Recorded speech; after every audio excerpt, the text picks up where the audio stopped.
ప్రార్థన చేసుకుని ఈరోజు తరగతిని మనం ప్రారంభించుకుందాం. అందరూ కళ్ళు మూసుకున్నట్లయితే ప్రార్థన చేసుకుందాం. పరలోకమందున మాకు తండ్రి, ఇంత చక్కటి సమయాన్ని సందర్భాన్ని మాకు దయచేసినందుకు వందనాలు తండ్రి.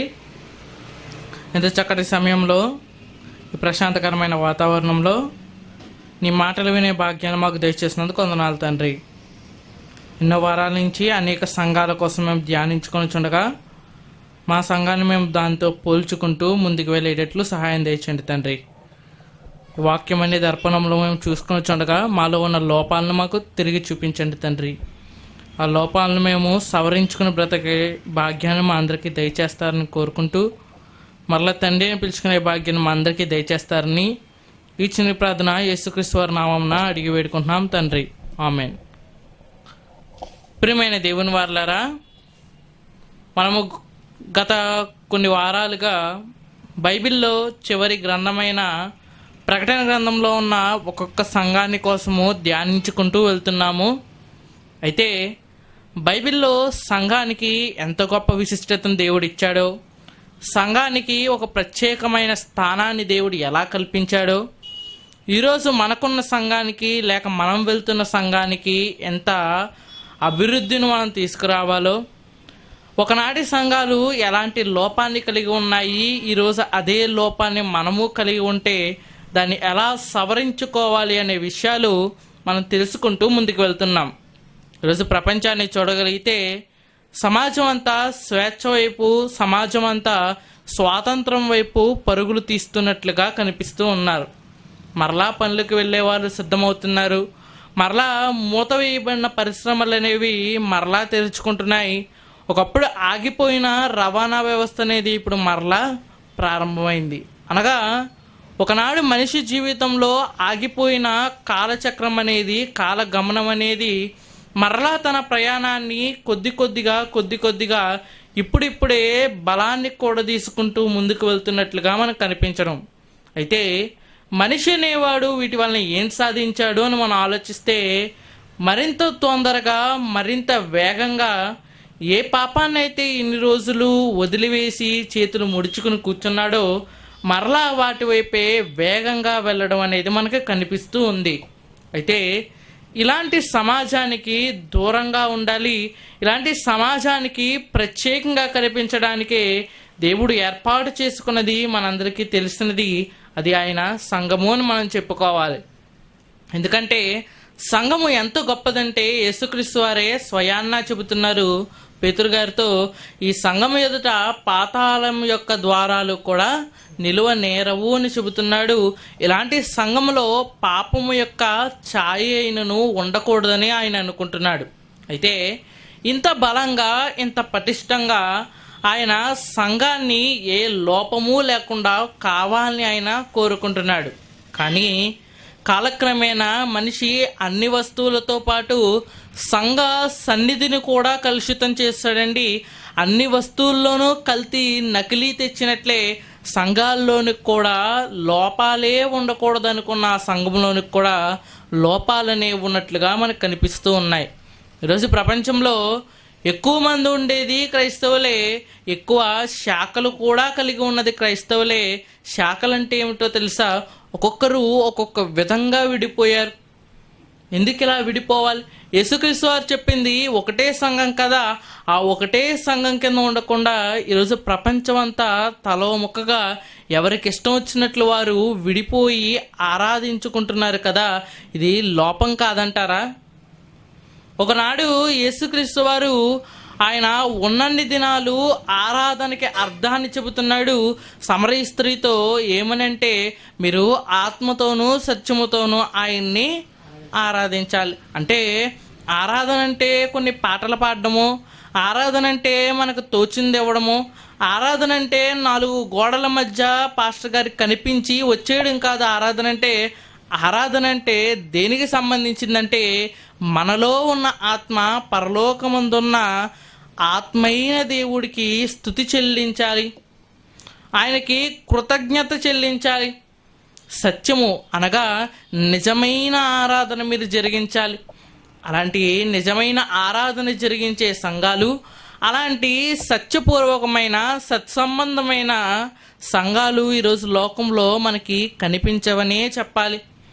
ఈరోజు పరిశ్రమలు మూతబడిపోయినట్లుగా, ఈరోజు అనేక ఆర్థిక వ్యవస్థలు అతలాకుతలమైనట్లుగా సాతాన్ అనేవాడు క్రీస్తు సంఘములోనికి కూడా వచ్చి అనేక లోపాలను ఇందులోనికి చెప్పించి మనిషి అనే ఈ వ్యక్తిని లేక విశ్వాసులుగా సంఘంలో ఉంటున్న మనల్ని మన బలహీనతల ద్వారా దెబ్బతీస్తూ సంఘాన్ని కూల్చడానికి సిద్ధమయ్యాడు. ఒకనాడు ఇశ్రాయేలీల జాతి మొత్తాన్ని కూల్చివేశాడండి. వారు ప్రతిష్ఠింపబడిన వారిగా స్టార్ట్ అయ్యారు.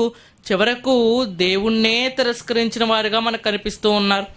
అలాగే సంఘం అనేది పరలోకానికి చేరుకోవడానికి సిద్ధంగా ఉన్న బృందం అయితే సాతాను ఏం చేస్తున్నాడంటే సిద్ధంగా ఉన్న వారిని ఏవేవో చెప్పి కొంతమందికి ధనాశ చూపిస్తున్నాడు, కొంతమంది లోకంలో ఉన్న మనకు తెలిసిన చాలా ఆశలు చూపిస్తున్నాడు.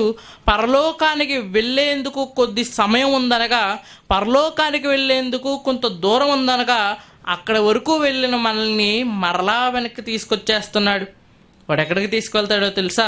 తిరిగి రాజాలని దేశానికి మనల్ని తీసుకెళ్ళిపోతాడు. అయితే పరలోకానికి చేరుకునే సంఘంగా మన సంఘం ఉండాలంటే ఏం చెయ్యాలి? దేవుడు బైబిల్లో లోపమే లేకుండా ఉన్న ఒక సంఘాని కోసం బైబిల్లో అనేక సార్లు చెప్పాడు. బైబిల్లో ఆయన లోపాలు ఉన్న అనేక సంఘాలను కూడా హెచ్చరించినట్లుగా మనకు కనిపిస్తూ ఉంటుంది. అలాంటి సంఘాల్లో ప్రాముఖ్యత సంతరించుకున్నవి బాగా 7 సంఘాలుగా మనం చెప్పుకోవచ్చు. అయితే 7 సంఘాలని స్థాపించింది చివరి వరకు నిలిచి ఉన్న యోహాను గారు. ఈయన యేసుక్రీస్తు వారికి చాలా ఇష్టడైన శిష్యుడు. యేసుక్రీస్తు వారి రొమ్మున ఆనుకుంటూ ఆయనకి అనేకమైన విషయాలు తెలుసుకున్నవాడు. అయితే ఇలాంటి యోహాను గారు చివరి వరకు పద్మాసు అనే ఒక ద్వీపంలో ఏకాంత జీవనాన్ని గడుపుతూ ప్రభు తనకి దర్శనములో ఉపదేశించిన భూత భవిష్యత్ వర్తమాన కాలాలకు సంబంధించిన అనేకమైన సంఘటనలను ఈ 7 సంఘాలకి ఆయన ప్రాథమికంగా అయితే రాస్తున్నారు. ఆ 7 సంఘాల్లో దాదాపు ఇప్పటికీ మనము 3 సంఘాల కోసం అయితే జాగ్రత్తగా తెలుసుకున్నాము. మొట్టమొదటిది ఎఫెసు సంఘము, రెండవది స్మరణ సంఘము, మూడవది పెర్గము సంఘము. అయితే ఈరోజు మనం తెలుసుకోబోతున్న సంఘము చాలా గొప్ప సంఘం అనే మనం చెప్పుకోవాలి. ఈ సంఘానికి ఎంత విశిష్టత ఉందంటే బైబిల్లో ఈ 7 సంఘాల కోసము ఎక్కువగా రాయబడింది. మొట్టమొదటిది పెర్గము సంఘం అయితే రెండవది తుయతైరా సంఘం. ఈ తుయతైరా సంఘంకి అసలు యోహాను గారు ఏమి రాస్తున్నారు? ఈ సంఘంలో ఉన్న లోపం ఏమిటి? సంఘం నుంచి మనం నేర్చుకోవాల్సిందేంటి? ఒకవేళ ఈ సంఘంలో ఉన్న లోపము మనలో కూడా ఉంటే దాన్ని ఎలా నివారించుకోవాలి, దాన్ని ఎలా నివృత్తి చేసుకోవాలి? జాగ్రత్తగా ఆలోచిద్దాము. చూడగలిగితే ప్రకటన గ్రంథము, అందరూ బైబిల్ తీసి చూద్దాము. ప్రకటన గ్రంథము 2వ అధ్యాయము 18వ వచనం. ప్రకటన గ్రంథము యోహాను గారు రాసిన ప్రకటన గ్రంథము 2వ అధ్యాయము 18వ వచనం. తుయతైరాలో ఉన్న సంఘపు దూతకు ఇలాగు రాయము: అగ్నిజ్వాలల వంటి కన్నులను, అపరంజిని పోలిన పాదములను గల దేవుని కుమారుడు చెప్పు సంగతులేమనగా, నీ క్రియలను, నీ ప్రేమను, నీ విశ్వాసమును, నీ పరిచర్యను, నీ సహనమును నేను ఎరుగుదును. నీ మొదటి క్రియల కన్నా నీ కడపటి క్రియలు మరి ఎక్కువైనవని ఎరుగుదును. అయినను నీ మీద తప్పు ఒకటి నేను మోపవలసి ఉన్నది.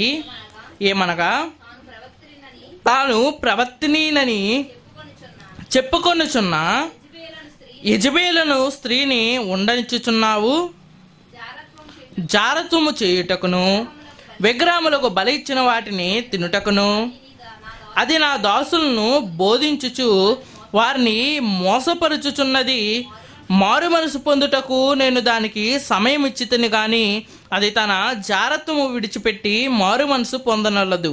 ఇదిగో, నేను దానిని మంచము పట్టించి దానితో కూడా విభచరించు వారందరూ దాని క్రియల విషయమై మారు మనసు పొందితేనే కానీ వారిని గాని వారిని బహు శ్రమల పాలు చేతును, దాని పిల్లలను నిశ్చయముగా చంపెదను. అందువలన అంతరింద్రియములను హృదయములను పరీక్షించువాడు నేనే అని సంఘములన్నీ తెలుసుకొనును. మరియు మీలో ప్రతి వానికి వాని క్రియల చొప్పున ప్రతిఫలం ఇత్తును. అయితే తుయతేరాలో కడమవారైన మీతో అనగా ఈ బోధన అంగీకరింపక సాతాను యొక్క గూఢమైన సంగతులను ఎరుగుమని చెప్పుకొని వారందరితోనూ నేను చెప్పుచున్నదేమనగా, మీ పైని మరి ఏ భారమును పెట్టను. నేను వచ్చే వరకు మీకు కలిగి ఉన్న దాన్ని గట్టిగా చేతపెట్టుకుని ఉండండి. నేను నా తండ్రి వలన అధికారము పొందినట్టు జయించుచు అంతము వరకు నా క్రియలు జాగ్రత్తగా చేయవానికి జనముల మీద అధికారము ఇత్తును. అతడు ఇనుపదందంతో వారిని ఏలును. వారు కుమ్మని వాని పాత్రల వలె పగలగొట్టబడుదురు. మరియు అతనికి వేకువ చుక్కను ఇచ్చేదను. సంగములతో ఆత్మ చెప్పుచున్న మాట చెవిగలవాడు వినుగాక. జాగ్రత్తగా ఆలోచిస్తే ఈ యొక్క తుయతైరా సంఘాని కోసము అనేకమైన విషయాలు 3 భాగాలుగా ఆయన ప్రస్తావించాడు. మొట్టమొదటిది, వారిలో ఉన్న ఒక గొప్ప విషయాన్ని పొగుడుతూ మాట్లాడుతున్నాడు. రెండవది, ఒక లోపాన్ని వారిలో ఉన్నదాన్ని ఎత్తి చూపిస్తున్నాడు. మూడవది, వారు తీసుకోవాల్సిన జాగ్రత్తలేంటో చెబుతున్నాడు. అయితే ప్రతిసారి లాగానే అసలు ఈ సంఘానికి రాస్తున్నప్పుడు వెనకాల జరుగుతుందేంటి? అసలు ఈ గ్రంథం రాసే టైంకి తుయతేరా పత్రిక తుయతేరా సంఘానికి అందేసరికి అక్కడ జరుగుతున్న సంగతులు ఏంటంటే, చాలాసార్లు మీకు చెప్పాను, అది రోమన్ ప్రభుత్వ కాలము. ఆ కాలంలో డొమిటియన్ అనే ఒక రాజు పరిపాలిస్తున్నాడు అని చెప్పాను. అయితే ఈ వారం కూడా అసలు ఆ సందర్భం ఏం జరుగుతుంది, ఆ వెనకాల కథ ఏం జరుగుతుంది, బ్యాక్గ్రౌండ్ ఏంటి అనే విషయాలు 3 సంగతులు అయితే చెబుతాను. మొట్టమొదటిది, ఆనాటి కాలంలో అనేక మంది క్రీస్తు కొరకు హతసాక్షులుగా మారిపోయారు. మనం ముందు సంఘంలో కూడా చూస్తే సాతాను చాలా బలంగా వాడబడుతున్న కాలం అది. సాతాను తన శక్తిని చాలా అధికంగా చూపిస్తున్నాడు. ఎంత అధికంగా అంటే రోమన్ రాజుకి ప్రేరేపించాడు. ఏమనంటే, మొత్తం ప్రపంచమంతా నా దేవుణ్ణే ప్రపంచమంతా ఆరాధించాలి అనే ఒక రూల్ని తీసుకొచ్చాడు. ఆ రూల్ని క్రైస్తవులు యూదులు పాటించలేదు. అందుకే అనేక మంది క్రైస్తవులు అనేక మంది యూదులు ఆనాటి కాలంలో హతసాక్షులుగా మారిపోయారు. పైన పెర్గము సంఘంలో ఇలాంటి ఒక హతసాక్షి కనిపిస్తాడు. అతని పేరు అంతిపయ. ఇలా మనం ఆలోచించగలిగితే ఈ సంఘ కాలం అనేది వచ్చేసరికి చాలా భద్రతగా ఒక కర్ఫ్యూ కాలంలా మనకు కనిపిస్తూ ఉంటుంది. ఎందుకంటే సువార్త ప్రకటించడానికి ఏమైనా పట్టణానికి వెళ్తే అక్కడుండే రోమన్ సైనికులు అడిగే ప్రశ్న ఏంటంటే, నువ్వు యూదుడువా, లేక క్రైస్తవుడివా, లేక రోమీడువా, లేక ప్రపంచంలో ఉన్న ఇంకే దేశస్థుడువా? ప్రత్యేకంగా యూదుల కోసము క్రైస్తవుల కోసం ఎందుకు అడుగుతున్నారంటే, యూదులకి క్రైస్తవులకి ఒకటే దేవుడండి. ఆ ఒకటే దేవుడు ఒక్కడై ఉన్న యెహోవా అని తప్పితే ఇంకెవరిని వాళ్ళు ఆరాధించరనే విషయాన్ని మనకి తెలుసు. అయితే ఇలాంటి కాలంలో సువార్త అనేది ప్రకటించడానికి అనేక మంది బహుగా కష్టపడ్డారు. ఈ డొమిటియన్ రాజుల కాలం ముందే నీరో అనే ఒక వ్యక్తి ఉన్నాడు. అతని కాలంలో కూడా మనం ఆలోచిస్తే చాలామంది చరిత్రకారులు చెప్పే విషయం ఏంటంటే, పౌలు గారిని కూడా అతనే శిరచ్ఛేదనం చేశాడని చాలామంది చెబుతూ ఉంటారు. ఎలాగైతేనే ఈ సందర్భము ఈ తుయతైరాకి లేఖ రాస్తున్నప్పుడు జరుగుతున్న మొట్టమొదటి విషయం ఏంటో తెలుసా? ఇది హతసాక్షుల యొక్క సమయము. ఇక రెండో విషయాన్ని చెప్పాలనుకుంటే, రెండవది ఏంటంటే, ఆనాటి కాలానికి ఈ పత్రిక రాస్తున్న సమయానికి యెరూషలేము కానీ యెరూషలేములో ఉన్న బంగారు దేవాలయం కానీ కూలిపోయినట్లుగా చరిత్ర చెబుతుంది. ఒకనాడు నీరో రాజు తన పరిపాలనా కాలంలో ఆయన 2 పట్టణాలను నాశనం చేశాడు. ఒకటి యెరూషలేము పట్టణము, రెండోది రోమా పట్టణము. రోమా కోసం మనకు అవసరం అయితే లేదు, కానీ ఎక్కడైతే ప్రారంభ సంఘము స్థాపించబడిందో, ఎక్కడైతే పేతురు గారు యోహాను గారు ఈ గ్రంథాన్ని రాస్తున్న యోహాను గారు తన సువార్త ఎక్కడైతే ప్రారంభించారో ఆ యెరూషలేము పట్టణాన్ని పూర్తిగా నాశనం చేశాడు. అగ్నితో దాన్ని కాల్చివేశాడు. ఇంకొక విషయం చెప్పమంటారా? బైబిల్లో అతి గొప్పదైన సొలొమోను గారు కట్టించిన మందిరము అనేక సార్లు తిరిగి నిర్మింపబడిన తర్వాత చివరిసారిగా అది కూలిపోయింది ఈ నీరో రాజుల యొక్క కాలంలోనే. అయితే ఈ కాలం అనేది చాలా భయంకరమైనది. ఒకటి యూదులకు ప్రమాదకరమైంది, రెండవది క్రైస్తవులకు చాలా ప్రమాదకరమైంది. ఇలాంటి కాలంలోనే మొట్టమొదట మీకేమీ చెప్పాను, మొట్టమొదటి ఏం జరిగింది? అనేక మంది హతసాక్షులు మనకు కనిపిస్తారు. రెండవది యెరూషలేము పట్టణం అనేది కూలిపోయింది. ఇక మూడో విషయము, అనేక మంది యూదులుగా ఉన్నవారు, అనేక మంది క్రైస్తవులుగా ఉన్నవారు తిరిగి అన్య దేవతలను ఆరాధించేవారు. ఎందుకంటే ఈ డొమిటియన్ రాజు పరిపాలనలోకి వచ్చిన తర్వాత నేనే రాజును, ప్రపంచం అంతా నా ప్రభుత్వమే ఉంది కాబట్టి ఇప్పుడు ప్రపంచం అంతా ఎవరుండాలో తెలుసా? నా దేవుడే ఉండాలి. ఇలా ప్రపంచం అంతటా తన దేవుని యొక్క విగ్రహారాధనకు సంబంధించిన బలిపీఠాలు, అనేక ప్రతిమలను ఆయన కట్టించాడు. కాబట్టి అనేక మంది క్రైస్తవులు, యూదులు తమ ప్రాణానికి భయపడి తమ ప్రాణాలు తీసేస్తారేమో అన్న భయంతో ఏం చేశారంటే, క్రైస్తవులుగా ఉన్నవారేమో క్రీస్తును విడిచిపెట్టి ఆ దేవతల వైపు వెళ్ళిపోయారు. యూదులుగా ఉన్నవారేమో తమ నిష్టను విడిచిపెట్టి ఆ దేవతలను ఆరాధించే వారిలో కలిసిపోయారు. కాబట్టి ఈ మూడు విషయాల ద్వారా మనకు అర్థమైన విషయం ఏంటంటే, ఆనాటి కాలంలో పరిస్థితి అనేది చాలా టైట్గా ఉంది. ఎంత టైట్గా అంటే సువార్తను ప్రకటించడానికి వీలనేదే లేదు. అది మాట ద్వారా కానీ చేతల ద్వారా కానీ ఎలాంటి గుంపులో అయినా సరే, ఒక్కడిగా ఉన్నా సరే సువార్త ప్రకటించడం అనేది రోమన్ ప్రభుత్వంలో ఏంటో తెలుసా? నిషిద్ధమనే మనం చెప్పుకోవాలి. ఇలాంటి కాలంలో యోహాను గారు ఆయన పత్రిక అనేది రాయడం ప్రారంభించారు. అలా రాస్తూ దాదాపు అనేక పత్రికలు ఆయన రాసిన తర్వాత ఆయన తన సొంత సంఘాలకు పత్రికలు ప్రారంభించారు. అందులో దాదాపు మనము 3 ఇప్పటి వరకే ఉత్తరాలు మనం చదువుకుని ఉన్నాము. 3 సంఘాలకు అసలు ఆయన ఏం రాశారనేది. ఇప్పుడు 4వ సంఘంలోనికి మనం అడుగు పెట్టగలిగితే ఈ 4వ సంఘంలో ఆయన చెబుతున్నాడు, ఇలాంటి కాలంలో నీ ప్రేమ, నీ సహనము, నీ విశ్వాసము, నీ ధైర్యము ఇవన్నీ చాలా గొప్పగా ఉన్నాయి. ఆయన ఈ తుయతైర సంఘంతో ఆయన మాట్లాడుతున్న మొట్టమొదటి విషయం ఏంటంటే, వారి మొదటి స్థితిని అనగా క్రీస్తులో ఆ సంఘము ప్రారంభించబడ్డ స్థితిని ఇప్పుడు ప్రస్తుత కాలంలో వారున్న స్థితిని పోల్చుతూ చెబుతున్నాడు. ఎందుకంటే ఈ తుయతైర సంఘం అనేది దాదాపు ఇలాంటి బాధలేమీ లేని కాలంలోనే స్టార్ట్ అయిందండి. ఇలాంటి కాలంలో వీరి భక్తి అనేది చాలా గొప్పగా ఉందనే మనం చెప్పుకోవాలి. అంతే కదండి. క్రీస్తులోనికి వచ్చిన తర్వాత చాలామంది తొలినాళ్లలో మనం చూస్తే క్రీస్తు కోసము ఏవైనా చెయ్యాలని చాలా పౌరుషంతో ఉంటారు, చాలా గొప్పగా అనేది మనకు కనిపిస్తూ ఉంటారు.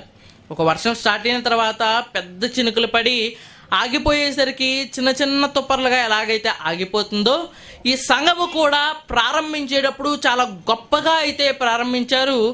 మన సంఘాల్లో అయితే ఇవి ముగించేటప్పుడు చిన్న చిన్నగా కాకుండా ఈ పత్రిక రాసే టైంకి, ఉత్తరం రాసే టైంకి వారి క్రియలు ఎలా ఉన్నాయంటే ప్రారంభించే స్థితి కన్నా చాలా గొప్పగా ఉన్నాయని చెబుతున్నాడు. ప్రారంభించేటప్పుడు దేవుడి కోసం 50% కష్టపడ్డారనుకోండి, ఇప్పుడు వారి కష్టాన్ని మనం పోల్చి చూడగలిగితే దాదాపు 100% వాళ్ళు కష్టపడుతున్నారు.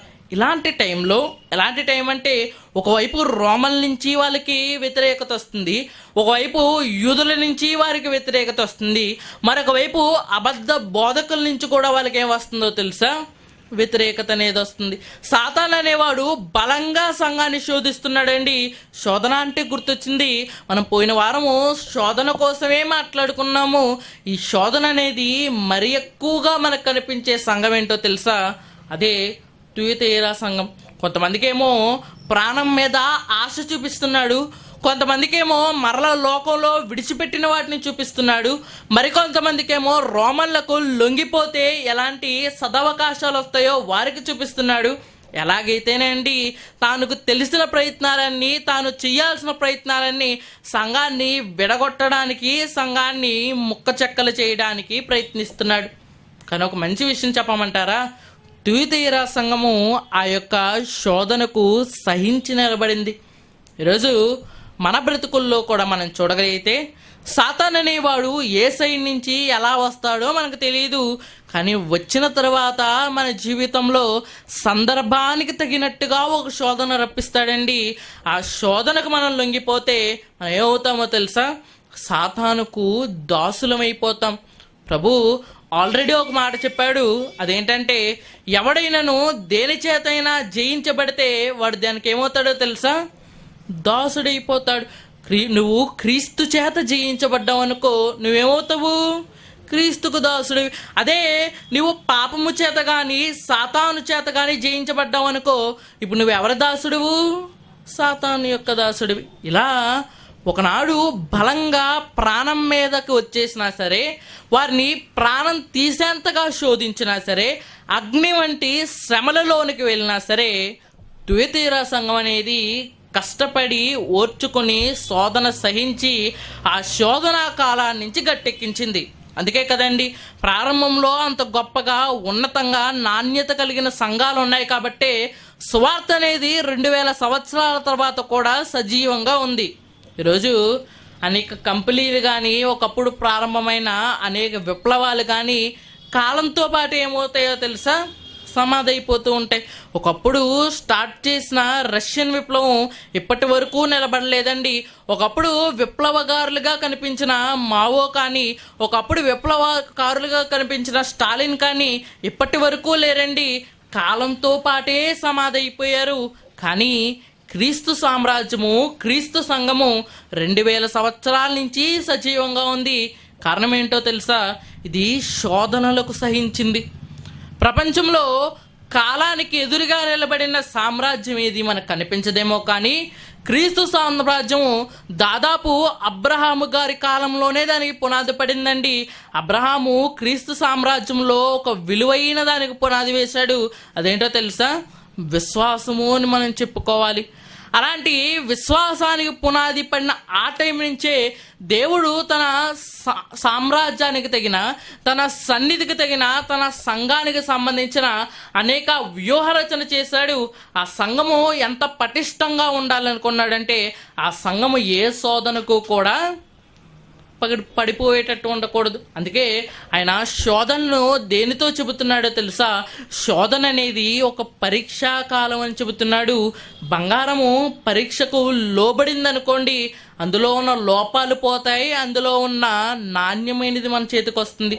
అలాగే సంఘానికి కూడా శోధనలు ఎందుకు వస్తున్నాయంటే, సంఘానికి కూడా కష్టాలు ఎందుకు వస్తున్నాయంటే, సంఘములో ఉన్న మలినాలు తీసేయడానికే దేవుడు ఈ శోధనలు అనేవి అంగీకరిస్తున్నాడేమో. కనుక తుయతీరా సంఘాని కోసము నేను 3 విషయాలైతే చెబుతా అన్నాను. మొట్టమొదటిది, ఈ సంఘము చాలా గొప్పది. ఎంత గొప్పదంటే, ఈ సంఘము ఆరంభించినప్పుడు ఎలా ఉందో, ఈ సంఘము ఈ పత్రిక రాసే టైంకి కూడా అలాగే ఉన్నట్టుగా కనిపిస్తుంది. ఒక విషయం చెప్తాను, ఆలోచించండి.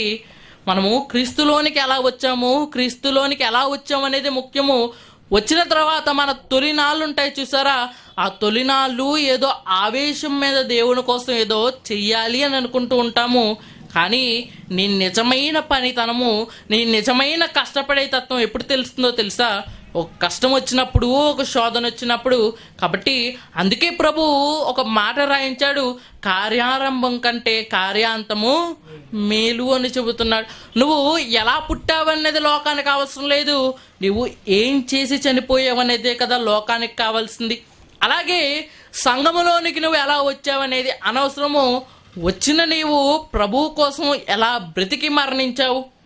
ప్రభువు కోసం మరణిస్తే హతసాక్షి అవుతావు, లేకపోతే ఈ లోకం కోసం మరణించావా, హతులైన వారిగా నరకానికి వెళ్ళిపోతాం. కాబట్టి మొట్టమొదటి విషయం ఏంటంటే, తుయతీరా సంఘం ఎలాంటి సంఘమో తెలుసా? శోధనకు సహించిన ఒక గొప్ప సంఘం. ఇలాంటి సంఘమే మనం దాదాపు ఒక 2 వారాల క్రితం మాట్లాడుకున్నాము. స్మూర్ణ సంఘం కూడా ఇలాగే చాలా గొప్పగా ఎన్ని శ్రమలు వచ్చినా సరే తట్టుకుని నిలబడినట్టుగా మనం చూడగలం. అయితే రెండవది, ఈ సంఘములో ఉన్న ఒక బలమైన గొప్పదైన, అసలు ఎవరు తీసివేయలేకపోతున్న ఒక లోపాని కోసం చెబుతున్నాడు. అదేంటో చదవగలిగితే చెబుతున్నాడు అక్కడ 20వ వచనం. అయినను నీ మీద తప్పు ఒకటి నేను మోపవలసి ఉన్నది. ఏమనగా తాను ప్రవక్తనినని చెప్పుకొనుచున్న యెజబెలు స్త్రీని నీవు ఉండనిచ్చుచున్నావు. జారత్వము చేయుటకును విగ్రహమునకు బలి ఇచ్చిన వాటిని తినుటకును అది నా దాసులకు బోధించుచు వారిని మోసపరుచుచున్నది. జాగ్రత్తగా ఆలోచిస్తే మీకు మరలా ప్రారంభం నుంచి ఎదురైన కొన్ని కష్టాలు చెబుతాను. ప్రారంభంలో ఎఫెసు సంఘంలో కష్టం మనకు కనబడుతుంది. అదేంటో తెలుసా? సాతాను సంబంధులైన యోధుల సమాజం వారు, రెండవది నికోలాయితీల బోధ, అలాగే పోయిన వారం మనం తెలుసుకున్న ఆ పెర్గము సంఘంలో మనకు కనబడుతున్న బోధ బిలాము బోధ అని చెబుతున్నాడు. ఇప్పటి వరకు ఈ ప్రకటన గ్రంథానికి యోహాను గారు అనేక లోపాలైతే చెప్పారు. కానీ ఈ లోపముల్లో అతి ప్రధానమైనది మనం చూడగలిగితే దేవునికి శత్రువులుగా మార్చే ఒక లోపం ఏంటంటే అదే యెజబెలు స్వభావం. యెజబెలు స్వభావం అంటే అర్థం ఏమిటంటే దేవునికే వ్యతిరేకంగా తిరగడం. ఏమంటే ఆలోచించండి, భూమి మీద మనిషికి వ్యతిరేకంగా తిరిగామనుకోండి, ఊరు పారిపోతే లేక వేరే ఊరు వెళ్ళిపోతే వేషం మార్చుకుంటే పేరు మార్చుకుంటే ఎవరు మనల్ని గుర్తుపట్టరు, కొన్నాళ్ళు హాయిగా భూమి మీద బ్రతికేయచ్చు, అంతే కదా. ఈరోజు భారతదేశంలో అనేక మంది చాలా పెద్ద పెద్ద స్కాములు చేసి కోటాను కోట్ల రూపాయలు కొట్టేసి లండన్కో దుబాయ్కో చాలామంది పారిపోయారని మనం చెప్పుకుంటూ ఉంటాం కదా. వారు భూమి మీద కొన్నాళ్ళు ఐడెంటిటీ మార్చుకున్నారనుకోండి, అనగా పేరు ముఖము ఇవన్నీ మార్చుకున్నారనుకోండి, కొన్నాళ్ళు బతుకుతారా బతకరా ఆలోచించండి. దోచుకున్న దాంతో 2 సంవత్సరాలు 3 సంవత్సరాలు బ్రతుకుతారు. ఎలాగైతేనే భూమి మీద మనిషితో మనం గొడవ పెట్టుకుంటే బ్రతికి బట్ట కట్టచ్చేమో, కానీ యెజబెలు లాంటి వారు ఎవరో తెలుసా? దేవునితోనే విరోధం పెట్టుకున్న వాళ్ళు. ఒక విషయాన్ని ఆలోచించండి, ఒక మొక్క తోటమాలినే ఎదిరించిందనుకోండి, నాటినవాడు దాన్ని పీకలేడంటారా? దేవుడు సర్వ సృష్టికర్త అనే విషయం తెలిసిన మనము, దేవుడు అందరికన్నా గొప్పవాడనే విషయం తెలిసిన మనము అదే దేవునికి ఎదురెళ్ళామనుకోండి, దేవుడు ఉంచినవాడు మనల్ని తీసేయలేడంటారా? ఇన్ని రోజులు మనల్ని కాపాడినవాడు ఒక క్షణంలో మనల్ని నాశనం చేయలేడంటారా? ఇలాంటి స్వభావం మనకి యెజబెల్లో కూడా మనకు కనిపిస్తుంది. అసలు ఎవరి యెజబెలు? ఎక్కడో రాజుల కాలంలో ఒక రాజుకి రాని యెజబెలు. ఆ యెజబెలు కోసము బైబిల్లో అంత ఎక్కువగా అయితే మనం మాట్లాడుకోగము, ఎందుకంటే వాళ్ళందరూ చెడ్డవాళ్ళు కాబట్టి. ఆ యెజబెలు కోసము చివరి కాలంలో అంచె దినాల్లో ఈ ప్రకటన గ్రంథంలో ఒక సంఘానికి పర్టిక్యులర్గా ఎందుకు రాస్తున్నాడంటే ఆ సంఘంలో ఆ యొక్క స్త్రీలో కనబడిన లక్షణము ఈ సంఘములో కొంతమందిలో కనిపిస్తుంది. ఆ స్త్రీ దేవునికి వ్యతిరేకంగా వెళ్ళింది, తన కుటుంబాన్ని దేవునికి వ్యతిరేకంగా, దేవునికి శత్రువులుగా మారింది. ఈరోజు సంఘములో ఉన్న అనేక మంది కూడా ఏమవుతున్నారో తెలుసా? దేవుని మీదే తిరుగుబాటు చేసి దేవునికే వ్యతిరేకంగా లెగుస్తున్నారు. అసలు ఎవరు యెజబెలు? బైబిల్లో యెజబెలు పాత్ర కోసం అసలు ఏం చెప్పబడింది? యెజబెలు యొక్క బ్యాక్గ్రౌండ్ ఏంటి? అసలు ఆవిడ ఎవరు?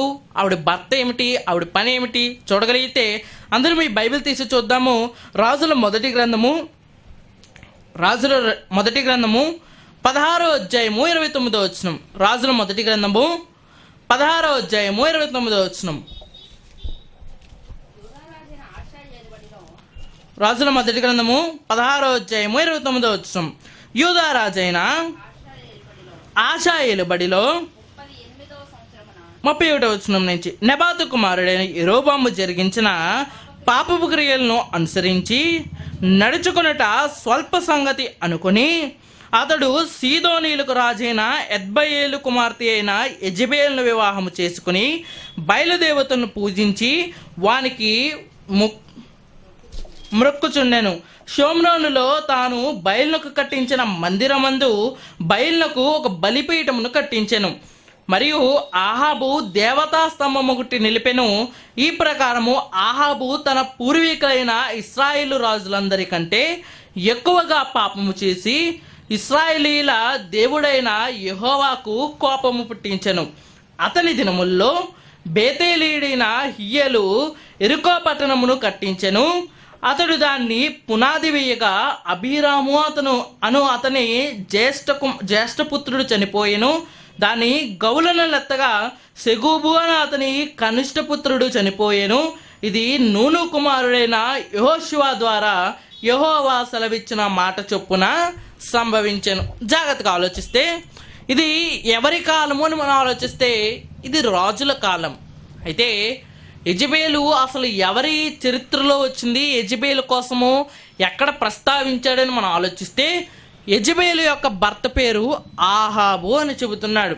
ఆహాబు ఎవరో తెలుసా? ఇశ్రాయేలు రాజుల్లో ఒక రాజు. ఎందుకంటే సొలొమోను తర్వాత రాజ్యము 2 ముక్కలుగా విడిపోయింది. ఒకటేమో బెన్యామీను యూదులు కలిపి యోధా రాజ్యం అయింది. మిగతా 10 గోత్రాలు ఉన్నాయి చూసారా, ఈ 10 గోత్రాలు కలిపి ఇశ్రాయేలు రాజ్యం అయింది.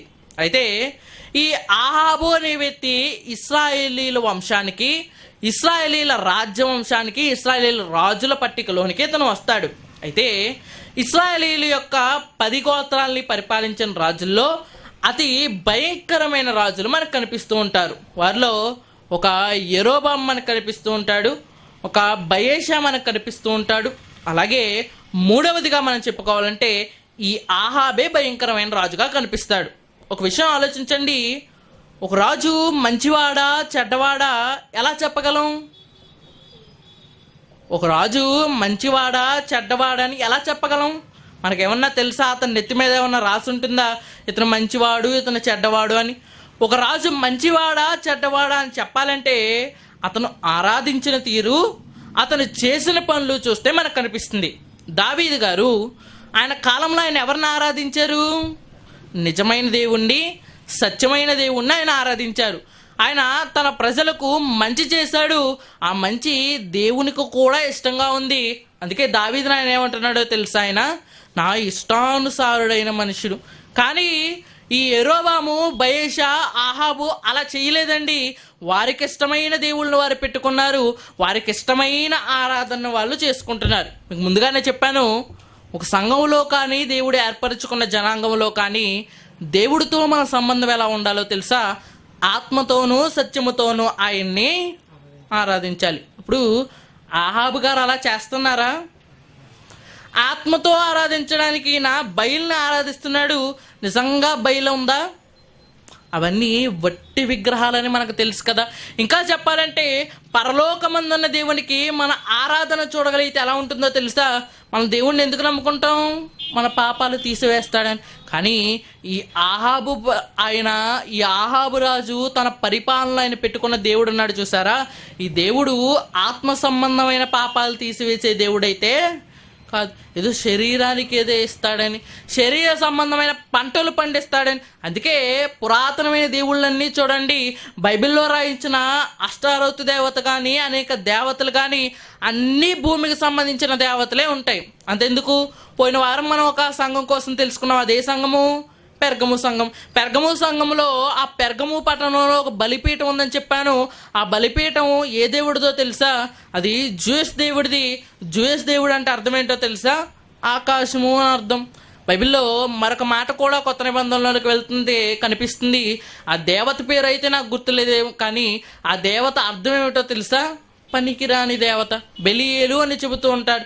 ఇలా ఇశ్రాయేలీయులు తమ కాలంలో ఆరాధించిన దేవుళ్ళంతా భూమికి పనికిరాని వాటికి సంబంధించిన వారు. అయితే ఇప్పుడు ఆహాబు రాజు మంచోడా చెడ్డోడా? మనం చెప్పిన దాన్ని బట్టి, మనం ఆలోచించిన దాన్ని బట్టి ఆహాబు రాజు మంచోడా చెడ్డోడా అని మనం ఆలోచిస్తే ఇతను ఆత్మతో ఆరాధించలేదు, సత్యముతో ఆరాధించలేదు. మరొక విషయము, ఇతను తండ్రి అయిన దేవుడైన యెహోవాని అస్సలు కూడా ఆరాధించలేదు. కాబట్టి ఇతను మంచి రాజు చెడ్డరాజా? ఖచ్చితంగా ఇతను చెడ్డరాజే. అయితే ఇతని జీవితంలో ఇతను అనేక తప్పులైతే చేశాడు. అయితే క్షమించరాని తప్పు ఇతను ఏం చేశాడంటే, ఇశ్రాయేల్ రాజు అయిన ఇతను ఎవరిని పెళ్లి చేసుకోవాలి? ఆలోచించండి. ఇశ్రాయేల్ రాజు అయిన ఇతను ఎవరిని పెళ్లి చేసుకోవాలి? ఒక కాకి పెళ్లి వయసు వచ్చింది అనుకోండి, ఎవరిని పెళ్లి చేసుకుంటుంది? తన స్వజాతిలో ఉన్న దాంతో జట్టు కడుతుంది.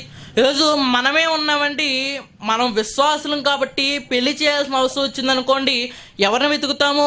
ఒక విశ్వాసురాలైన స్త్రీని వెతుకుతాం. కానీ ఇశ్రాయేలు గోత్రంలో పుట్టిన ఆహాబు రాజు తన ఇశ్రాయేలు సంతతిలో ఒక స్త్రీని తెచ్చుకోలేదండి. ఎక్కడి నుంచి తెచ్చుకున్నాడో తెలుసా? సీదోను నుంచి తెచ్చుకున్నాడు. బైబిల్లో సీదోన్ అనేది ఒక తీర ప్రాంతము. ఈ ప్రాంతము దేవుని కోపానికి బలయ్యి సముద్రంలో మునిగిపోయినట్లుగా మనకు కనిపిస్తుంది. అలాంటి సీదోను నుంచి ఒక పెళ్లి కుమార్తెనైతే ఎవరు తెచ్చుకున్నారో తెలుసా? ఆహాబు తెచ్చుకున్నాడు. ఈయన తెచ్చుకోవడం బాగానే ఉంది. ఆవిడ వస్తువు ఇంటికాడ వస్తువులు తెచ్చుకుంది. ఇంకేం తెచ్చిందో తెలుసా? తమ సొంత దేవత అయిన బయలును కూడా తీసుకొచ్చింది. ఆవిడ్ని ఆహ్వానించాడు, ఆవిడ వస్తువుల్ని ఆహ్వానించాడు, తన దేవుణ్ణి కూడా పక్కకు పెట్టి ఏం చేశాడో తెలుసా? ఆవిడ దేవతలను ఆహ్వానించాడు. బయలు అప్పటి వరకు యెహోవాను నమ్ముకున్న ఇతను, అప్పటి వరకు యెహోవా మీద ఆనుకొని బ్రతుకుతున్న ఇశ్రాయేలు సామ్రాజ్యం క్రమక్రమంగా ఏమైందో తెలుసా? ఆ యెజబేలు తెచ్చిన విగ్రహారాధనకు దగ్గరైపోయింది. అంటే యెజబేల్ అంటే ఎవరంటే ఇశ్రాయేలీల్లోనికి విగ్రహారాధను చొప్పించిన ఒక స్త్రీ. అయితే ఈవిడ ఏం చేసింది అంటే, మనందరికీ తెలుసు, ఈవిడ చాలా ఘోరమైన స్త్రీ. ఈవిడ తన కాలంలో అనేక మంది నిరపరాధుల రక్తాన్ని అయితే చిందించింది. అయితే విషయాలన్నీ పక్కన పెడదాము. ఇందాక కింద వరకు చదివించాను కదా, అధ్యాయంలో నేను చదివించిన మాటల్లో 2 విషాదకరమైన సంఘటనలు కనిపిస్తున్నాయి. ఒకటి, ఆహాబు రాజు యెజబేలుని పెళ్లి చేసుకోవడం. రెండవది, ఎప్పుడో కూలిపోయిన యెరికో పట్టణాన్ని తిరిగి కట్టించడం. దీనికోసము కొన్ని మాటలు చెప్పి నేను ముందుకు వెళ్తాను. యెరికో పట్టణాన్ని ఒకప్పుడు ఎవరు కూల్చారు? యెరికో గోడలు చాలా పెద్దగా ఉంటాయి. ఆ గోడల చుట్టూ ఒక వ్యక్తి ప్రదక్షిణ 7 రోజులు తిరిగి కూల్చివేశాడు. ఎవరో తెలుసా? ఆయన యెహోషువ. కూల్చివేసిన తర్వాత ఆయన ఏం చేశాడంటే, మొత్తం ఉప్పు జల్లి మొత్తం ఆ ప్రాంతాన్ని కాల్చిపాడేశాడు.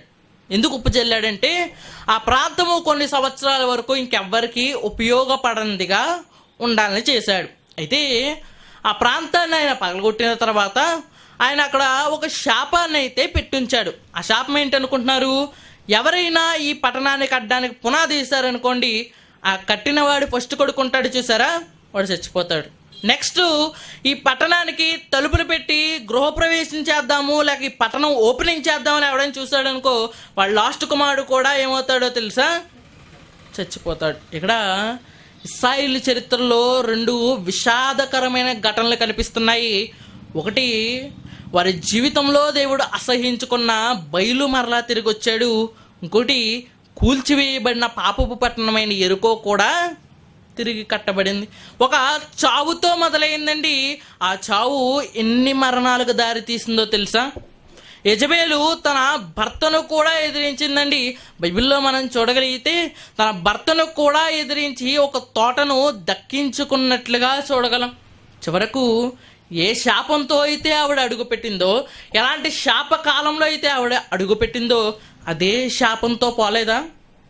ఎలియా ఏమన్నాడంటే, నీ శరీరంలో నీ తలకాయ అసలు కనపడదు, నీ కాళ్ళు చేతులు మొత్తం నీ బాడీని ఏం చేస్తాయో తెలుసా? కుక్కలు తినివేస్తాయి. ఒక రాజైన వాడు చనిపోయినప్పుడు ఏం చేస్తారో తెలుసా? ఇంచక్కా అతని తండ్రి సమాధిలో పాతి పెడుతూ ఉంటారు. అలాంటిది రాజరికంలో పుట్టిన యెజబేలు ఏమైందో తెలుసా? పెంట కుప్ప మీద పారవేయబడినట్లుగా మనం చూస్తాం. ఆవిడే కాదు, ఆవిడ భర్త కూడా, ఆహాబు మరణం కూడా అలాగే మనకి అతని రక్తాన్ని కుక్కలు నాకి వేస్తాయని చెప్పాడు. అంటే యెజబేల్ అంటే ఎవరంటే, దేవునికే ఎదురెళ్ళి నాశనమైన జీవితాన్ని చెబుతున్నాడు.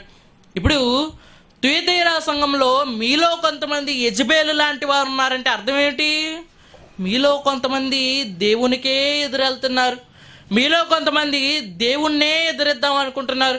కొంతమంది దేవుని కన్నా ఉన్నతమైన స్థానంలోనికి వెళ్ళిపోదాం. ఈ ప్రవర్తన అనేది, తిరుగుబాటుతనం అనేది, దేవుడికే ఎదురెళ్ళడం అనే స్వభావం ఎక్కడ కనిపిస్తుందో తెలుసా? ఒకనాడు ఒక ప్రధాన దూత ఏమనుకుందో తెలుసా? నిన్నే మనం మాట్లాడుకున్నాము, ఆకాశమునకు ఎక్కిపోదును, దేవుని సింహాసనం కన్నా నా సింహాసనాన్ని ఇంకా పైన వేసుకుంటాను, దేవుని కన్నా నాకు నేనే హెచ్చించుకుంటాను అనుకున్నాడు. ఏవయ్యాడో తెలుసా?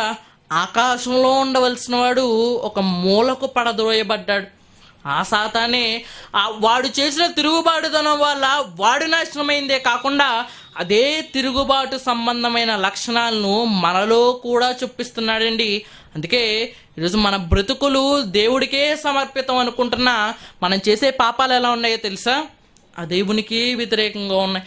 సిలువను చూసి మన కళ్ళు ఏడుస్తున్నాయేమో కానీ మన హృదయం ఏం చేస్తుందో తెలుసా?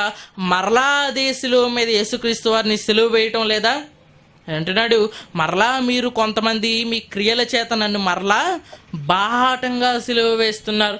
కాబట్టి తుయతైరా సంఘంలో ఆయన చెబుతున్న జాగ్రత్త ఏంటంటే, కొంతమంది మీలో యెజబేలు లాంటి వారు ఉన్నారు. వాళ్ళు తిరుగుబాటులు లేపుతున్నారు. ఆ తిరుగుబాటు ఎవరి మీదో తెలుసా? దేవుడునైనా నా మీదే. ఆ తిరుగుబాటు ఎలా ఉంటుందో తెలుసా? విగ్రహములకు బలి ఇచ్చిన వాటిని తినునట్లు, జారత్వము చేయనట్లు, దేవుడు వేటినైతే తాకద్దన్నాడో, వేటినైతే ఆలోచించవద్దన్నాడో, వేటినైతే అపవిత్రమని చెప్పాడో వాటిని ముట్టుకునేటట్లుగా చేస్తుంది. జారత్వం అంటే ఏంటంటే మనందరికీ బాగా తెలిసిన విషయం అండి. జారత్వం అంటే ఈ లోకంతో స్నేహం చేయడం కాదంటారా? విగ్రహాలకు బలిచ్చిన వాటిని తినడము, విగ్రహాలను పూజించడము. ఒకనాడు వారు బయలును బాగా ఇష్టపడ్డారు కాబట్టి బయలు విగ్రహత అయింది. ఈరోజు నువ్వు నేను ధనాన్ని బాగా ఇష్టపడుతున్నామేమో. అయితే ధనం మన పట్ల, మన కుటుంబం పట్ల ఒక విగ్రహంలా తయారై కూర్చుందేమో. ఆలోచించండి. ఈరోజు దేన్నో లోకంలో ఉన్న ఒక చోటునో, లోకంలో ఉన్న ఒక వ్యక్తినో నువ్వు బాగా ఇష్టపడి దేవుని కన్నా గొప్పగా ఫీల్ అవుతున్నావు అనుకో, అయితే అతను నీ జీవితంలో విగ్రహంలా తయారయ్యాడేమో. ఆ విగ్రహాన్ని ఎన్నాళ్ళు ఆరాధిస్తూ ఉంటావు. చాలామంది క్రీస్తులోనికి వచ్చిన తర్వాత ఇంకా వ్యక్తులను ఆరాధిస్తూ ఉంటారు, ఇంకా వ్యక్తుల్ని ఫాలో అవుతూ మనకు కనిపిస్తూ ఉంటారు. అంతే కదా? చాలామంది నాకు పలానా బోధకుడు అంటే చాలా ఇష్టం అండి, పలానా వ్యక్తి వాక్యం చెబితే నేను చాలా బాగా వింటానండి. క్రీస్తు ఈ సంఘములోనికి తీసుకొచ్చింది తన్ను పోలి నడుచుకోమని, అంతేగాని మనుష్యుల్ని పోలి నడుచుకోమని కాదు కదా. చాలామంది క్రీస్తు కన్నా తాను ప్రేమించవలసిన దేవుని కన్నా ఎక్కువగా లోకాన్ని ప్రేమిస్తున్నారు. ఒక విషయం చెబుతాను వినండి. నువ్వు దేన్నైతే ఎక్కువగా ప్రేమిస్తున్నావో దాని పట్ల నువ్వు చేసేదేంటో తెలుసా? విగ్రహారాధన అని మనం చెప్పుకోవాలి. శరీరాన్ని ఎక్కువగా ప్రేమిస్తున్నావు అనుకో, అయితే శరీరం పట్ల నువ్వు ఏం చేస్తున్నావో తెలుసా? విగ్రహారాధన చేస్తున్నావు. ధనాన్ని బాగా ఎక్కువగా, ధనం కోసం ఏవైనా చేస్తున్నావు అనుకో, అయితే ధన వ్యామోహాన్ని ఆయన ఏమంటున్నాడో తెలుసా? అది కూడా విగ్రహారాధనే అంటున్నాడు. ఆయన ఆల్రెడీ చెప్పేశాడు, క్రీస్తులోనికి వచ్చిన మీరందరూ వాటన్నిటినీ వదిలివేయాలి అని చెప్పాడు. కానీ సంఘములోనికి వచ్చిన చాలామంది ఈ విడిచిపెట్టిన వాటిని మరలా ఆచరిస్తూ దేవుని వైపే తిరగబడేటట్లుగా కనిపిస్తున్నారు. వీరి గతి ఎలా ఉంటుందో, అసలు వీరి పరిస్థితి ఏంటో యెహెజ్కేలు గ్రంథంలో మనకు చూపిస్తున్నాడు. చూడగలిగితే యెహెజ్కేలు గ్రంథము 18వ అధ్యాయము 27వ వచనంలో ఈ మాటలు మనకు కనిపిస్తాయి. యెహెజ్కేలు గ్రంథము 18వ అధ్యాయము 27వ వచనం. మరియు దుష్టుడు తాను చేయుచున్న దుష్టత్వమును నుండి మరలి నీతి న్యాయములు జరిగించిన ఎడల తన ప్రాణములు రక్షించుకొనను. అతడు ఆలోచించుకొని తాను చేయుచూ వచ్చిన అతిక్రమ క్రియలన్నిటిని చేయక మానెను గనుక అతడు మరణమునందక ఆవశ్యముగా బ్రతుకును. అయితే ఇశ్రాయేలీలు యెహోవా మార్గము న్యాయము కాదని చెప్పుచున్నారు.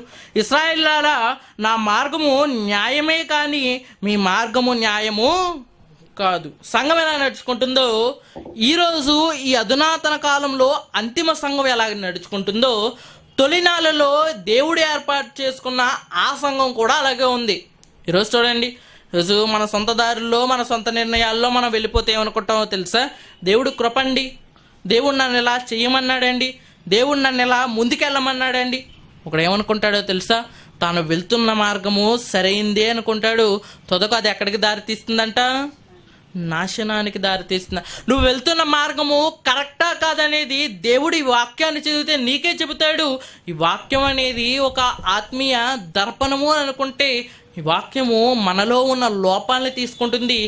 దీనిని ఆలోచించకుండా, దీన్ని మనం రిఫర్ చేయకుండా మన సొంత మార్గాల్లో మనం వెళ్ళిపోతాయని అంటున్నాడు. ఇశ్రాయేలీల్లో కూడా చాలామంది ఎలా అనుకున్నారంట.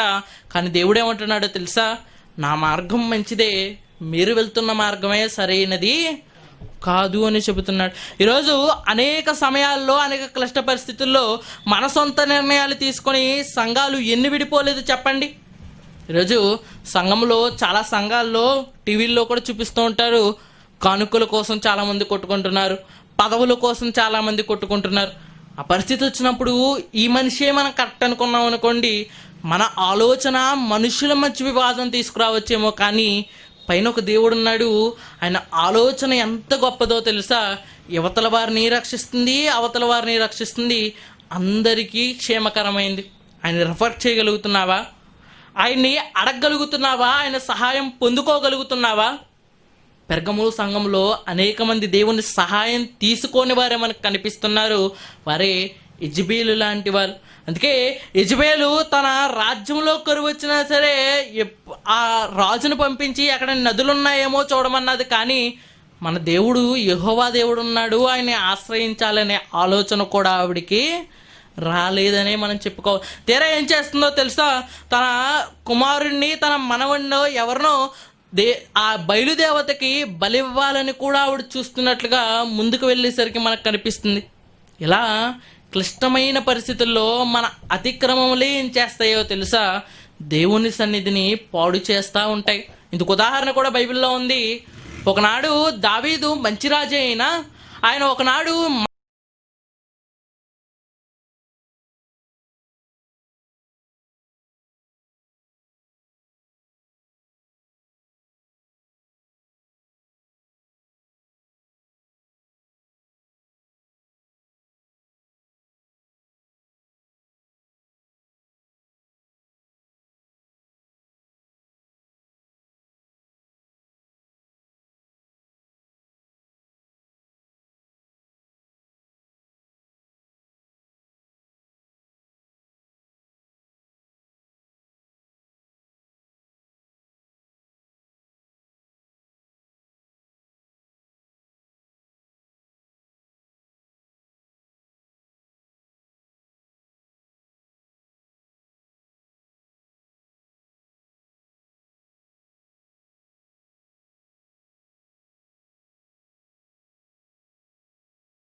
బాధ లేదు, బట్టలు ఉతకాల్సిన బాధ లేదు, ఇల్లు శుభ్రం చేయాల్సిన బాధ లేదు. ఎందుకు?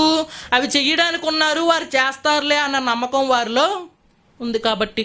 కానీ ఈరోజు ఆ నమ్మకం కూడా మనలో లేదు. చూడండి, సంఘంలోనికి వచ్చిన తర్వాత ఇంకా దేవుడు చేస్తాడా చేయడా, ఇంకా అపనమ్మిక. దేవుడు ఇలాంటి వారిని చెబుతున్నాడు. వీరందరూ యెజబేలు లాంటి వాళ్ళు. వీరు చేయరాని కార్యాలు చేస్తూ ఉంటారు. ఆ కార్యాల వలన వారికి శ్రమ సంభవిస్తూ ఉంటుంది, మీకు కూడా శ్రమ సంభవిస్తూ ఉంటుంది. వారు జారత్వం చేయమంటారు, మీరు చెయ్యకండి. ఎందుకంటే ఆ జారత్వం మిమ్మల్ని ఎక్కడికి తీసుకెళ్తుందో తెలుసా? అదే యాకోబు పత్రికలో మనందరికీ రాయిస్తున్నాడు. ఆ మాటలను చూసుకొని మనం ముందుకు వెళ్దాము. యాకోబు పత్రిక 4వ అధ్యాయము 1వ వచనం. యాకోబు పత్రిక 4వ అధ్యాయము 1వ వచనం. యాకోబు పత్రిక 4వ అధ్యాయం 1వ వచనం చదవండి. మీలో యుద్ధములను పోరాటములను దేని నుండి కలుగుచున్నవి?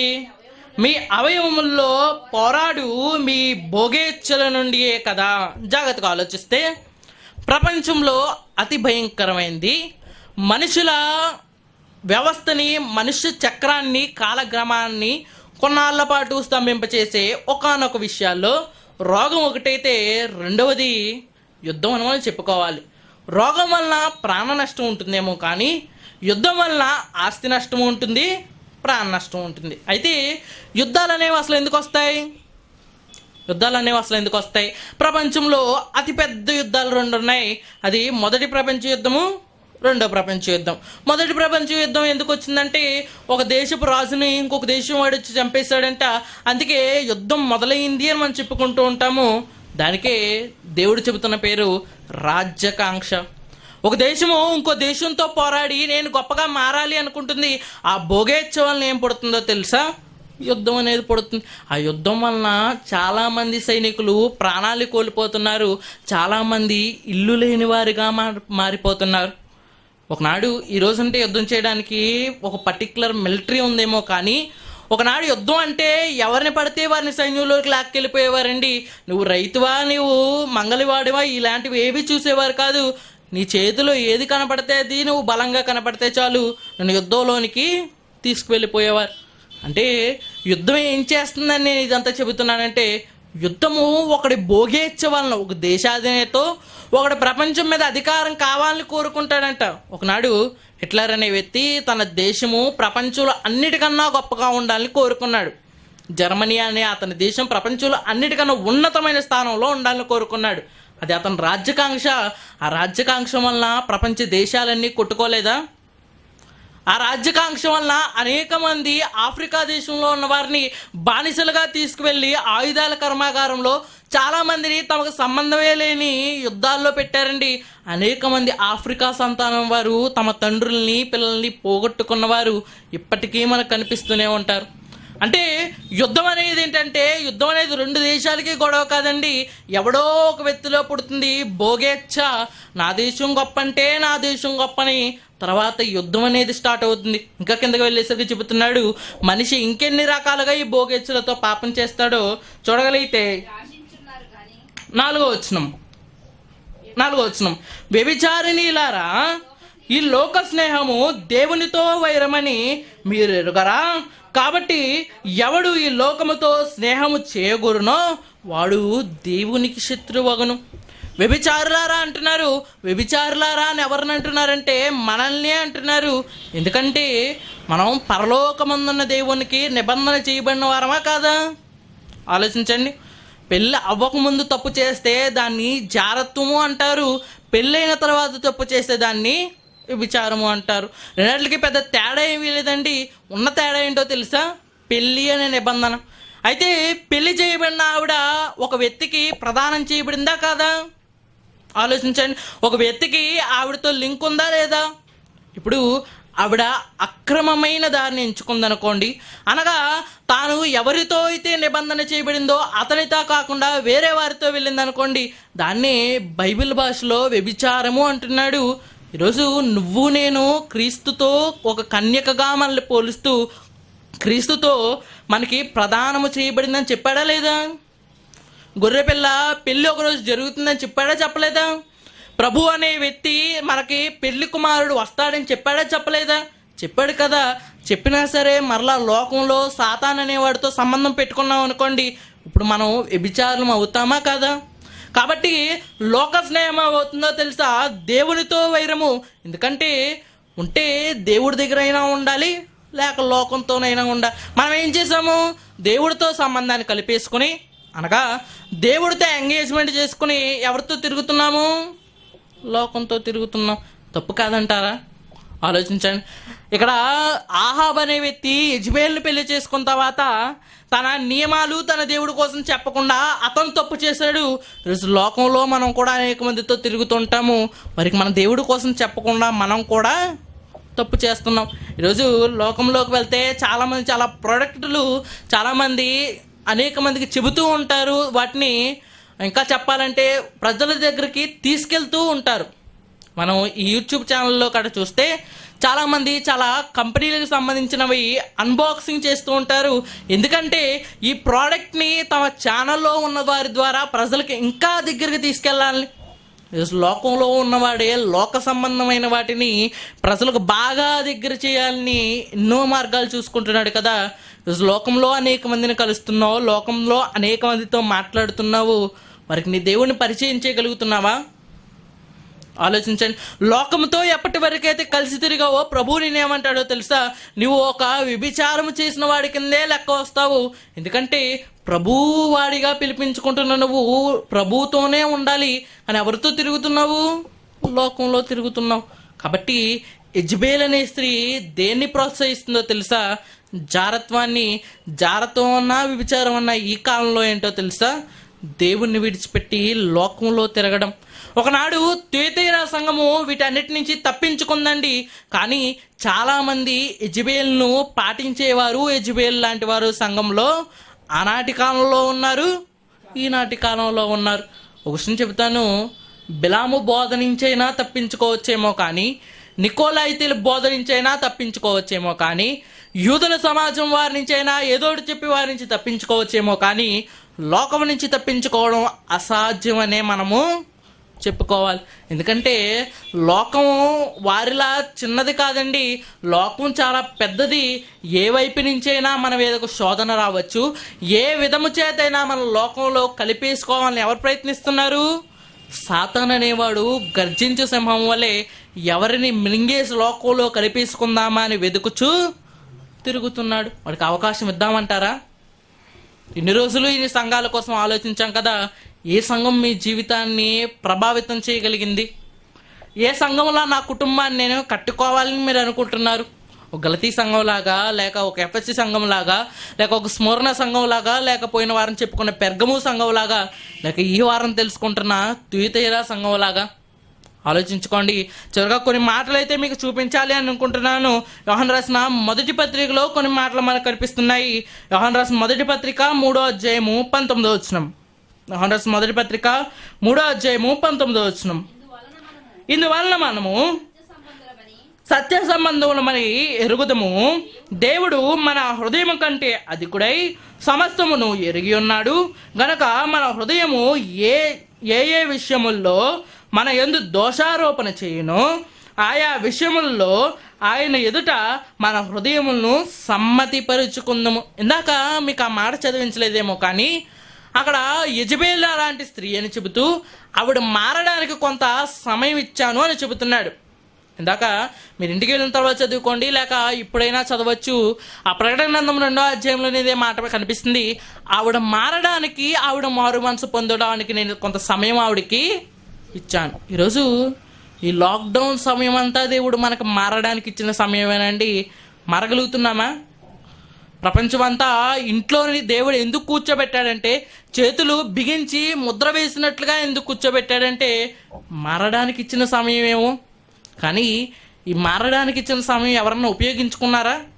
టిక్టాక్ చేసుకునేవాడు టిక్టాక్ చేసుకునే పనిలో ఉన్నాడు, గేమ్లు ఆడుకునేవాడు గేమ్లు ఆడుకునే పనిలో ఉన్నాడు, కొత్త వంటకాలు చేసేవారు కొత్త వంటకాలు చేసే పనిలో ఎలా ఉన్నారో తెలుసా? అందరూ తినేవాడు తింటున్నాడంట, త్రాగేవాడు తాగుతున్నాడంట. ఈ సందర్భం ఎలా ఉందో తెలుసా? నోవాహు దినాల్లో మనకు కనిపించడం లేదా?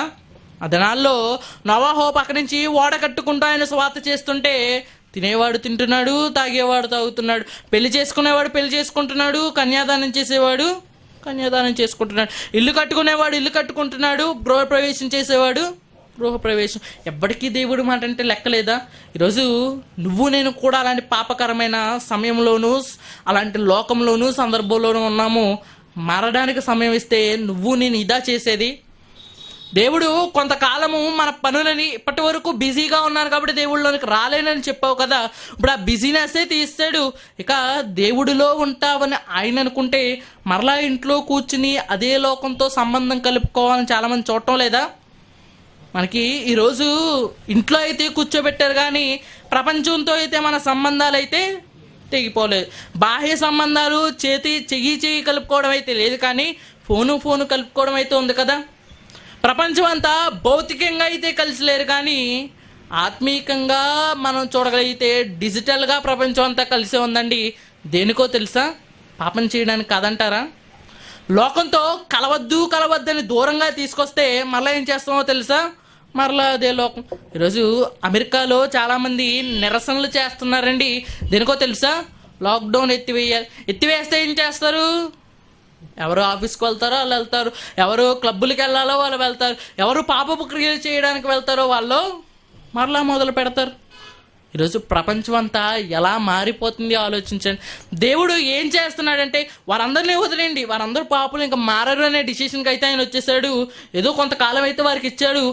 మారిన మనకు చెబుతున్న విషయం ఏంటో తెలుసా? మీ హృదయాలు మీకు దోషారోపణ చేస్తాయి. హృదయములు పరిశోధించేవాడు యెహోవా అని ఇందాక చెప్పాడు. ఆ యెహోవా మీ హృదయాన్ని పరిశోధించి చెబుతున్న మాట ఏంటో తెలుసా? హృదయం మీ మీద దోషారోపణ చేసినప్పుడు మీరు ఏం చేయాలో తెలుసా?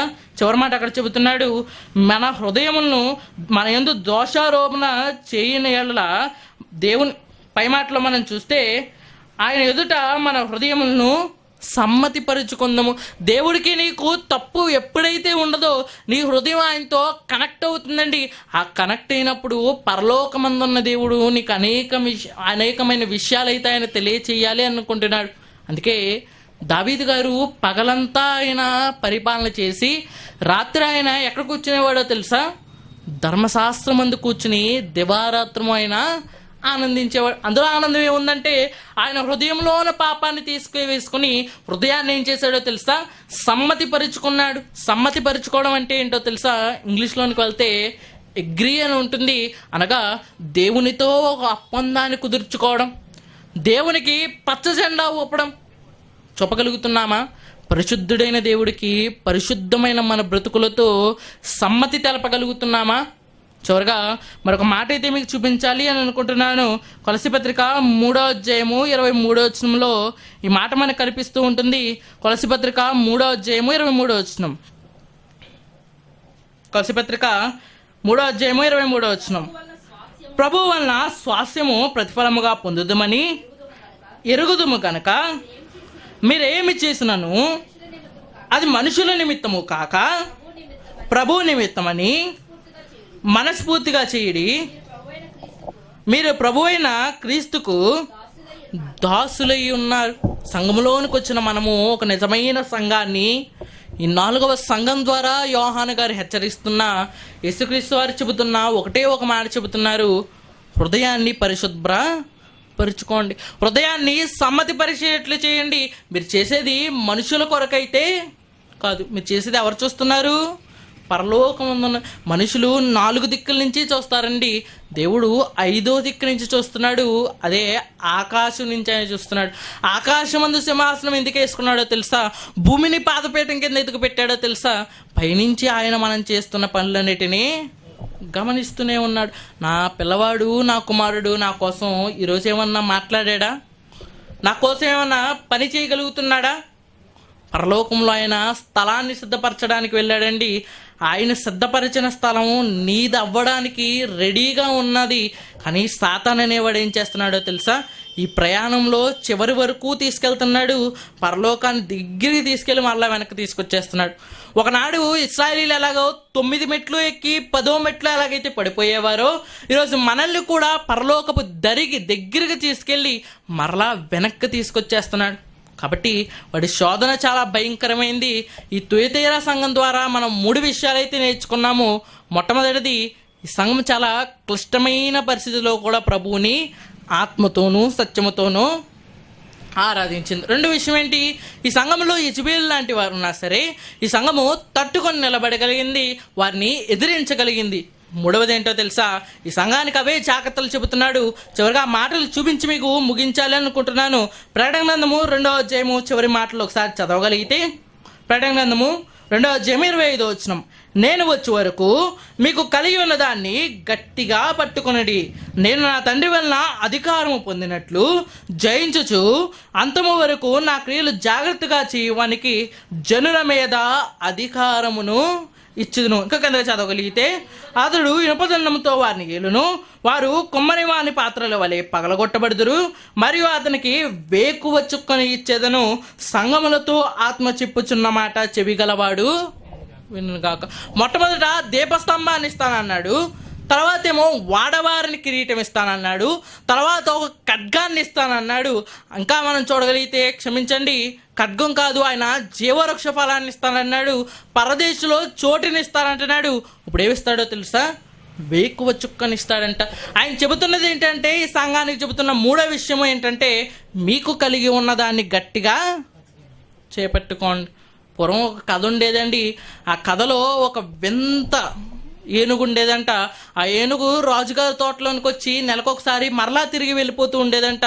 అయితే ఒకరోజు ఒక వ్యక్తి దాని తోకను పట్టుకొని అది వెళ్ళే చోటకు వెళ్ళాడు. అక్కడ మొత్తం అన్ని అద్భుతాలు చూశాడు, మరలా తిరిగి వచ్చాడంట. వచ్చిన తర్వాత ఊర్లో వాళ్ళందరికీ ఈ విషయాలు చెప్పాడు. అందరూ రెడీగా ఉన్నారు. ఆ ఏనుగు ఎగిరే టైంకి అందరూ దాని తోకను పట్టుకున్నారు.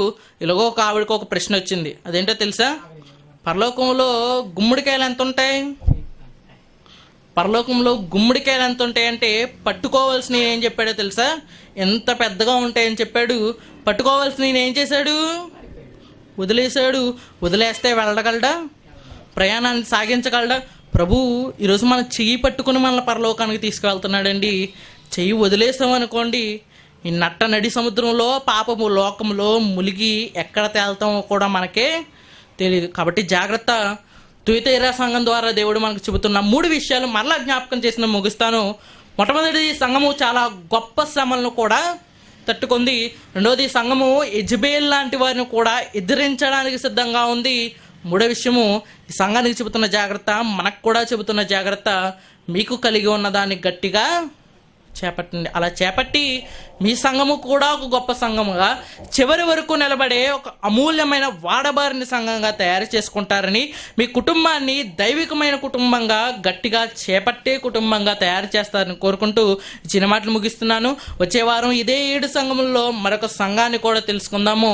అంతవరకు దేవుని కృపాక్షేమంలో మనల్ని కాచి కాపాడమని ఆయన ప్రార్థించుకుందాము. అందరూ కలుమూసుకున్నట్లయితే చివరిగా ప్రార్థించుకుందాం. పరలోకమందున మా తండ్రి, చక్కటి సమయాన్ని, సందర్భాన్ని మాకు దయచేసినందుకు వందనాలు తండ్రి. పెర్గము సంఘం కోసం పోయినసారి మేము తెలుసుకున్నాం తండ్రి. ఈసారి తుయతైరా సంఘం కోసం తెలుసుకున్నాం తండ్రి.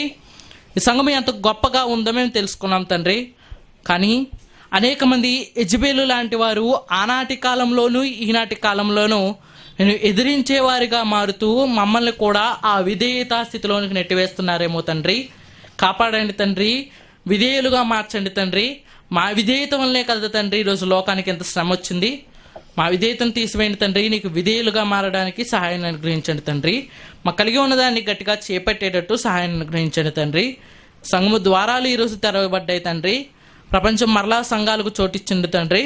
కాబట్టి అనేక మంది మరి వారికి కుదిరితే వారి సంఘానికి వెళ్ళేటట్లు సహాయం తెచ్చండి తండ్రి. అనేక మందిలో ఉన్న భయాన్ని అయితే తీసివేయండి తండ్రి. ఈ సంఘంలో ఉన్న ధైర్యాన్ని వారిలో నింపుతారని కోరుకుంటున్నాం తండ్రి. మరలా వచ్చే ఆదివారానికి సోమవారానికి మరలా అందరం కలిసి నీ మాటలు వినే భాగ్యాన్ని మా అందరికీ దయచేస్తారని కోరుకుంటూ ఈ చిన్న ప్రార్థన యేసుక్రీస్తు వారి నామమున అడిగి వేడుకుంటున్నాం తండ్రి. ఆమేన్. సద్గా మీ అందరూ